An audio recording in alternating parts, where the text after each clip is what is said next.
বন্ধুরা good morning, শুভ সকাল। তো আজকে তো লক্ষ্মী পুজো, তো সবাইকে জানাই লক্ষ্মী পুজোর শুভেচ্ছা। আর লক্ষ্মী পুজো বলে আজকে কিন্তু আর মাছ টাছ কিছু করছি না, কিন্তু স্পেশাল কিছু করবো ভাবছি, তাই জন্যই কিন্তু কাটতে বসে পড়েছি। তো এখানে দেখো এই যে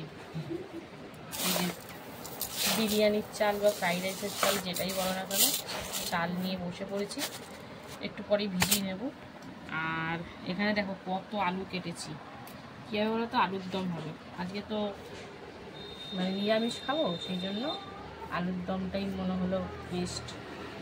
আর এদিকে দেখো বিনস, গাজর, ক্যাপসিকাম সব কাটছি। হয়তো কেউ কেউ আন্দাজ করে নিতেও পেরেছো, সবই যখন দেখিয়ে দিলাম তো বুঝতেই পেরে গেছো কী হতে চলেছে। হ্যাঁ, সেটাই করব। তো এখন আপাতত আলু, টমেটো, আদা সব কেটে নিয়েছি। আর এখন এই যে বিনস, গাজরগুলো কাটছি। বিনসগুলো মোটা মোটা হলে হবে কি, বেশ কচি কচি আছে জানো তো, তাই না? হ্যাঁ, তো একটু লম্বা লম্বা করে কেটে নিচ্ছি। দেখো এই দেখো বিনসটা দেখাও। তো এখনও কিছু বসাইনি, ঘড়ির কাঁটায় প্রায় 11:30 বাজতে বাজতে যায়। তো যেহেতু ছুটি আছে তো একটু হেলিয়ে দুলিয়ে করছি ঠিকই। আর এইসব করতে তো বেশি সময় লাগবে না, তাড়াতাড়ি হয়ে যাবে। কারণ আলুগুলো দেবো প্রেশারে একটা মতন সিটি দিয়ে নেবো, তারপরে রান্না করবো। আমি আলুর দমটা না বেসিক্যালি ওরমভাবেই করি, খুব একটা ভেজে কষিয়ে ওরমভাবে করি না, সেদ্ধ করে ভাজবো, যা ভাজা হলো হলো, তারপরে মশলা দিয়ে যেমন কষায়। ও অষ্টমীর দিন করলাম না ওরকম আলুর দম। অষ্টমী না ষষ্ঠী দিনকে? না ষষ্ঠী না, ষষ্ঠীতে তো ইসে করলাম ডালিয়া খিচুড়ি। হ্যাঁ, তাও ঠিক কথা, অষ্টমীতে করেছিলাম। আর সেদিনটা ছোট ছোট আলুর দমের করেছিলাম, তো অতটা ভালো লাগলো না আলুর দমের। মানে না, যেমন তুমি যদি মাছের ঝোলে এরকম লম্বা লম্বা আলু দাও, খেতে স্বাদ এক একটার এক এক তৈরি হয়ে আসছে না, সেরকম আলুর দমে এরকম আলুই ঠিক আছে।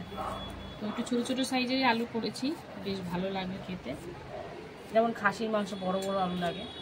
তো যাই হোক, ওই জন্য আলু ছোটো ছোটো আলুগুলো দিয়ে করবো।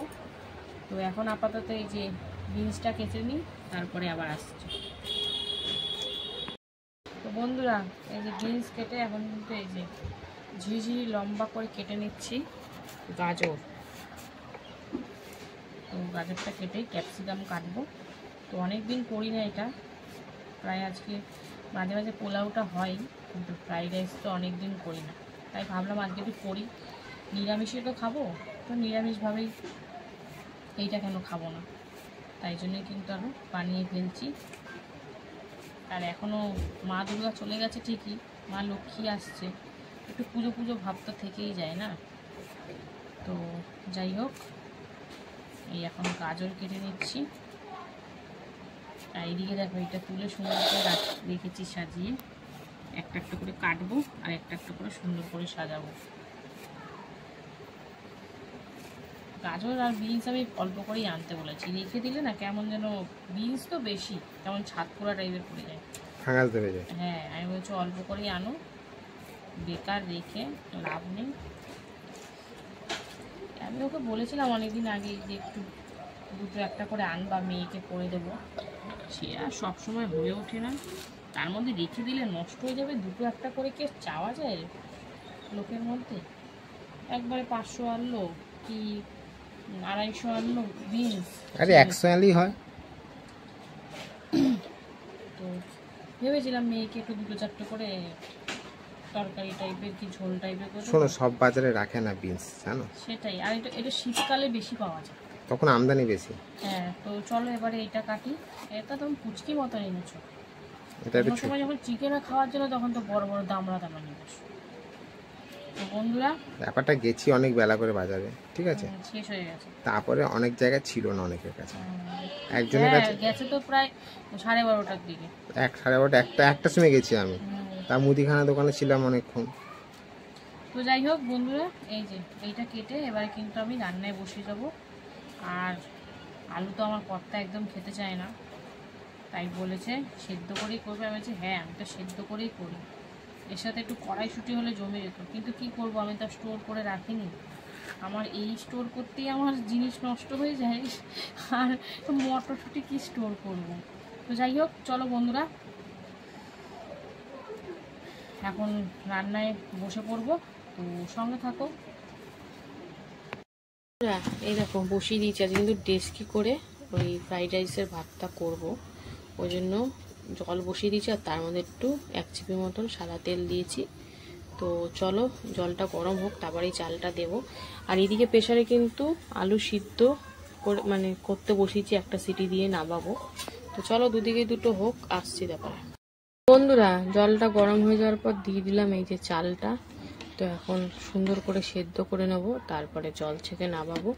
তো চলো এটা হোক, তারপরে আসছি আবার। বন্ধুরা এই দেখো সিদ্ধ আলুগুলো কিন্তু একটুখানি হলুদ দিয়ে একটু তেলে ভেজে নিচ্ছি, তারপরে দমটা করব। তো চলো একটু বেশ হালকা লাল লাল করে ভেজে নিই। সবগুলো দিয়ে নিয়ে একসাথে ভেঙে চুড়ে যাবে, এক দফায় ভেজে তারপর আরেক দফায় ভাজবো। তো চলো আলুগুলো এদিকে ভাজা হচ্ছে, আর এদিকে কিন্তু ভাত প্রায় মানে হচ্ছে, ফ্রাইড রাইসের ভাতটা। এই দেখো কি সুন্দর বড় বড় লম্বা লম্বা চাল হয়েছে। তো চলো আর বেশিক্ষণ করাও যাবে না, কারণ তাহলে আবার গলে যাবে। তো চলো এখন আপাতত ভেজে নিই আলুটা, তারপরে আসি। বন্ধুরা আলুটা তো ভেজে নিলাম, ভেজে নিয়ে তারপরে দেখো কী কী দিলাম। তেলের মধ্যে জিরে আর গোটা গরম মশলা ফোড়ন দিয়ে দিয়েছি আদা, টমেটো, কাঁচা লঙ্কা, চাল মগজ, পোস্ত, কাজু সব বাটা। আর সাথে এখন গুঁড়ো মশলার মধ্যে দিলাম হলুদ গুঁড়ো, জিরের গুঁড়ো, ধনিয়া গুঁড়ো, আর দিয়েছি আলুর দমের মশলা। দিয়ে এখন সুন্দর করে মশলাটা কষিয়ে নেব। আর এর মধ্যে দিয়ে দিচ্ছি যে মশলা বাটিতে থাকা জলটা।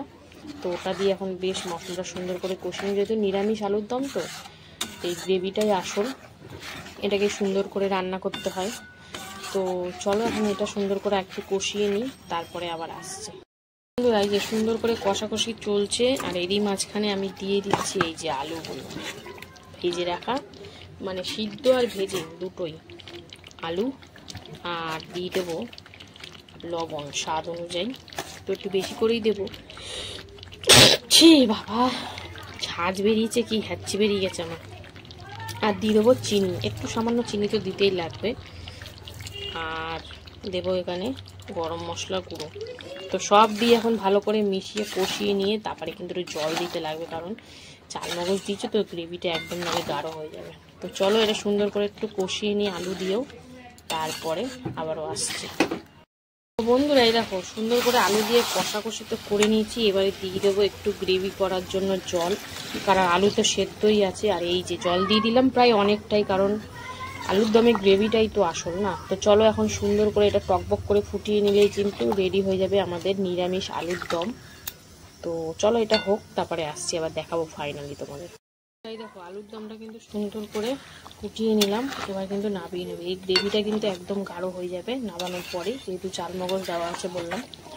তো চলো এটা তো নামাবো, আর এদিকে কড়াই বসিয়ে দিয়েছি ফ্রাইড রাইসটা করার জন্য। তো এখন আপাতত চলো এটা নামিয়ে নিই, তারপরে দেখাবো এটা।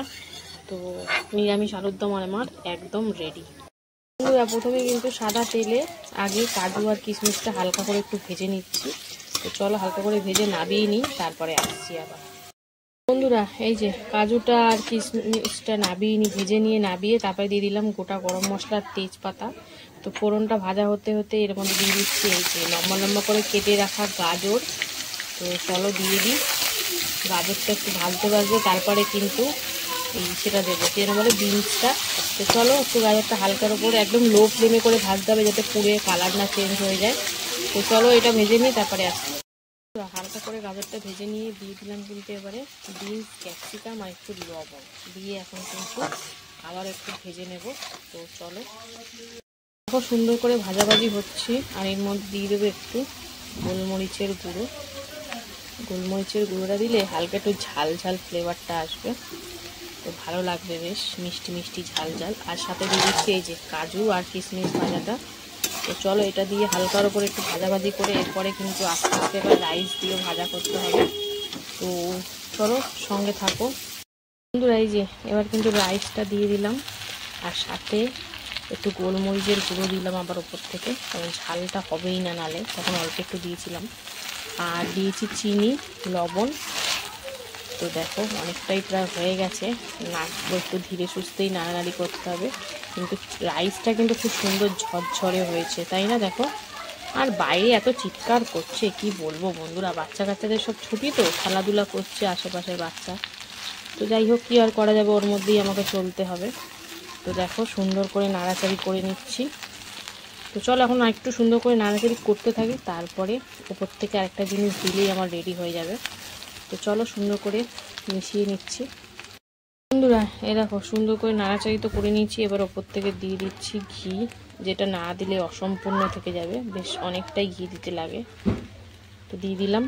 সাদা তেল দিয়ে তো সবজি সব ভেজেছি, এবারে ঘিটা দিয়ে সুন্দর করে মিশিয়ে কিন্তু নাবিয়ে নেব। তো এই ছিল আজকে মানে সোমবারের লক্ষ্মী পুজোর দিন একদম সিম্পল নিরামিষ রান্না। সিম্পল বলাটা ভুল, প্রচুর ঝামেলাই আছে। তো কেমন লাগলো অবশ্যই কমেন্টে জানিও, আর ভালো লাগলে পাশে থেকো। তো চলো দেখা হচ্ছে আবার দুপুরে খাবার ভিডিওতে, ততক্ষণের জন্য সুস্থ থেকো, ভালো থেকো, টাটা। হ্যালো বন্ধুরা, শুভ দুপুর। তো প্রতিদিনকার ন্যায় দুপুরে খাবার নিয়ে চলে এসেছি। তো আজকে হচ্ছে লক্ষ্মী পুজো। লক্ষ্মী পুজো উপলক্ষে আজকে কিন্তু বানিয়ে ফেললাম নিরামিষ ফ্রাইড রাইস, আর সাথে নিরামিষ আলুর দম। রাইসগুলো দেখেছো একদম ঝরঝরে, আর ভেজিসে ভর্তি, আর সাথে কাজু কিশমিশ তো রয়েছেই। সুন্দরভাবে একদম ছড়িয়ে নিলাম। প্রথমেই আগে শুধু রাইসটাই টেস্ট করলাম, দারুণ হয়েছিল রাইসটা। কিন্তু কালারটা ওই যে গোলমরিচ গুঁড়ো দিয়েছি, মানে ঘরে যদি গোলমরিচ গোটা এনে গুঁড়ো করে দিতাম তাহলে মনে হয় ঠিকঠাক, দোকানের কেনাটা দিয়েছে আর কেমন যেন এখন কালার মেশায়, কালারটাই একদম ডিসকালার হয়ে গেছে। এই প্রথম, আমি এর আগেও গোলমরিচ গুঁড়ো কিনেই দিয়েছিলাম, কখনো এরকম হয়নি। তো যাই হোক, আর এই সাথে আলুর দম, কাজু পোস্ত চালমগজ দিয়ে করা নিরামিষ আলুর দম, বেশ ভালোই লাগছিল, আর ফ্রাইড রাইসের সাথে বেশ জমে গেছিল। তো আজকে তো লক্ষ্মী পুজো উপলক্ষে একদম নিরামিষ খাবার দাবারই খেলাম। তো বেশ ভালোই লাগছে, ফ্রাইড রাইসের সাথে কিন্তু আলুর দমটা দারুণ লাগছে খেতে, হালকা মিষ্টি মিষ্টি ঝাল ঝাল, বেশ ফাটাফাটি লাগছে। তো চলো আর কি বলবো, সুন্দরভাবে খাওয়া দাওয়া করে নিই। আর কেমন লাগলো তোমাদের ভিডিওটা অবশ্যই কমেন্টে জানিও, আর ভালো লাগলে কিন্তু পাশে থাকতে একদম ভুলো না। তো চলো সুন্দর করে ধীরে সুস্থে খাওয়া দাওয়া করি। এখনের মতন টাটা, আবার চলে আসবো নেক্সট কোনো ভিডিও।